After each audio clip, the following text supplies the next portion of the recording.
que hay un enredo de cables ahí detrás, la Virgen. Es que no os lo vais a creer, o sí, porque vivimos rodeados de enredos. A mí lo de peinarme lo llevo regular. Hay gente que no le cuesta. Con todo mi amor.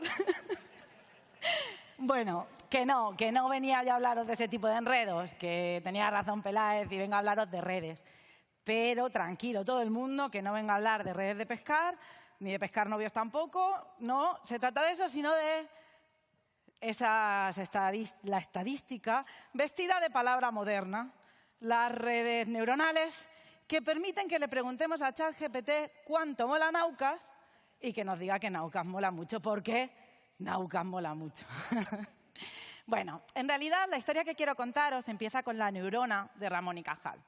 Bueno, él cuando pensaba y vio cómo era esa neurona, bueno, pues tenía esta forma donde había unas dendritas por la que entraba cierta información que acababa activando el soma, que es el núcleo, y dependiendo de la información que saliera de ahí, pasaba a través del axón, iba a los botones terminales y de los botones terminales pasaba a la siguiente neurona y a las siguientes y a las siguientes y a las siguientes y así montando toda una red que nos permite realizar tareas complejas y pensar unos más que otros y esas cosas.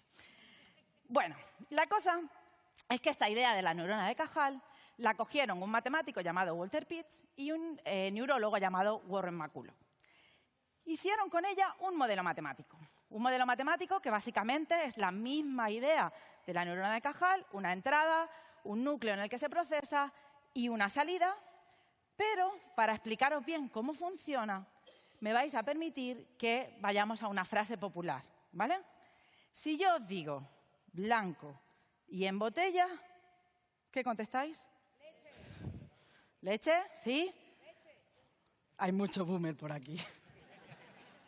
Bueno, la cuestión es que efectivamente cuando hacemos esa entrada de blanco y en botella podemos conseguir una salida que va a ser leche. ¿Y cómo lo hacemos con esta neurona artificial? Bueno, básicamente si yo no digo blanco, es decir, si blanco es falso, en la combinación, en el soma, entrará un 0. Pero si digo que es verdadero, en el soma entrará un 1, ¿vale? Lo mismo para en botella, falso 0, verdadero 1. Ahora los combino con una suma, que es la combinación más sencilla de todas, y me queda decidir cuándo voy a activar la palabra leche. Fijaros que hemos dicho blanco y en botella. Ese y es la conjunción AND en lógica matemática, y eso significa que necesito que las dos cosas se activen a la vez. Por tanto, si tengo 1 más 1, si necesito 1 más 1, mínimo necesito que ese término al que vamos a llamar umbral o vías valga 2. Como en este caso vale 2, pues ya tengo leche. Todo bien. La frase boomer nos ha salido bien. Pero ¿qué es más importante? ¿Que sea blanco o que venga en botella? Eso la neurona de Pitts y McCulloch no lo contemplaba. Sin embargo, hubo un psicólogo canadiense, Donald Hebb, que empezó a pensar que, claro, aquellas neuronas que más se conectaban tenían que tener un mayor peso a la respuesta que diera la siguiente neurona. Es decir, una entrada concreta tiene que tener mayor peso que otras. Y eso lo cogió Frank Rosenwald, otro psicólogo, esta vez estadounidense, y en 1957 diseñó lo que se llamó el perceptrón. El perceptrón era básicamente lo mismo que la neurona que habían hecho Walter y Pitts, pero esta vez las entradas tenían distintos pesos y además, para la salida final, añadíamos una función de activación. Esto es porque la suma era demasiado fácil. Lo de sumar es muy sencillo, con lo cual pues, añadimos un poco más de complejidad. Pero la idea era parecida. Y para que lo entendamos bien, vamos a un ejemplo. Imaginad que lo que queremos es identificar una mesa, ¿vale? Bueno, ¿qué tiene una mesa de especial? Pues tiene un tablero horizontal, tiene patas, la forma quizá. Bueno, en realidad hay mesas de todo tipo. Y hay unas cosas que van a tener más valor que otras a la hora de decidirlo. ¿Cuáles tienen más peso? Bueno, pues vamos a entrenar al perceptrón para que lo sepa él mismo. ¿Cómo? Pues vamos a darle una imagen, bueno, nosotros mismos cuando miramos, y entonces le damos unos pesos, ponemos unos números a esos pesos. Vale, ya tenemos los números puestos, vemos si sale mesa o si no sale mesa, vemos si nos hemos equivocado o no. Y calculamos el error que estamos cometiendo. Cambiamos los pesos muchas veces, vamos cambiándolos y así al final podemos elegir los pesos óptimos que nos permiten equivocarnos lo menos posible. ¿vale? Y con eso ya tendríamos nuestro clasificador de mesas. Solo que hay que tener en cuenta que si lo entrenamos con un tipo de mesas concretas, puede ser que haya otro tipo de mesas que no sepa identificar, ¿vale? Bueno, lo que pasa con esto es que esto está muy guay cuando quien quiere identificar la mesa soy yo, que puedo ver rápidamente el tablero, la forma, las patas. Pero ¿qué pasa si queremos que lo identifique una máquina? Ahí ya viene un poquito más complicado, porque la máquina no ve el tablero, pero sí puede ver líneas horizontales, líneas verticales, y puede entender algunas características de la imagen, con filtros matemáticos y cosas así. Vale, pues entonces, ¿qué vamos a hacer? Añadir más capas a la red. Y nace lo que se conoce como el perceptrón multicapa.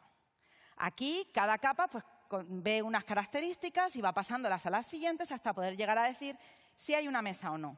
Lo que pasa es que aquí cada conexión tiene pesos y hay que adivinar cuáles son esos pesos. Hay que ver, no adivinar, sino optimizar esos pesos para que sea lo mejor posible.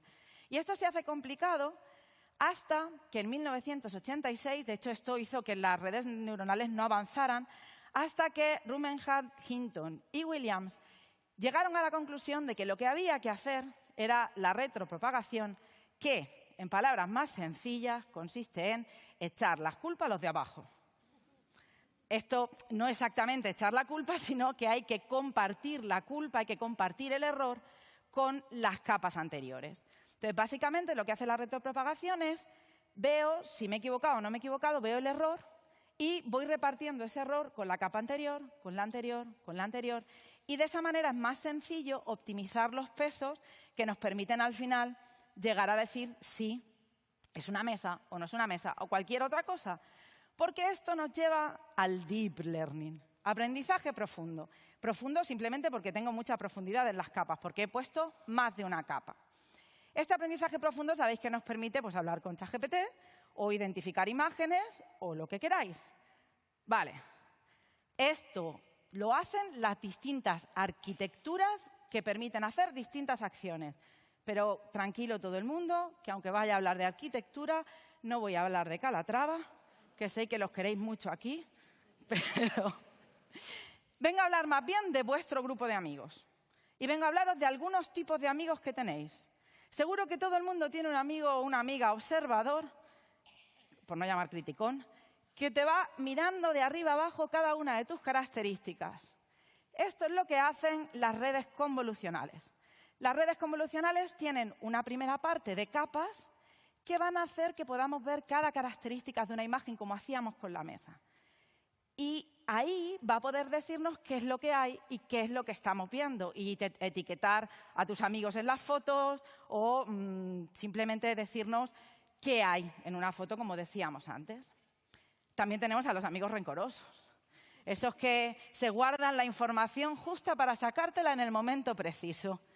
Esas son las redes recurrentes. Las redes recurrentes nos permiten tener en cada capa un tiempo y decidir qué información de un tiempo pasa a la capa siguiente.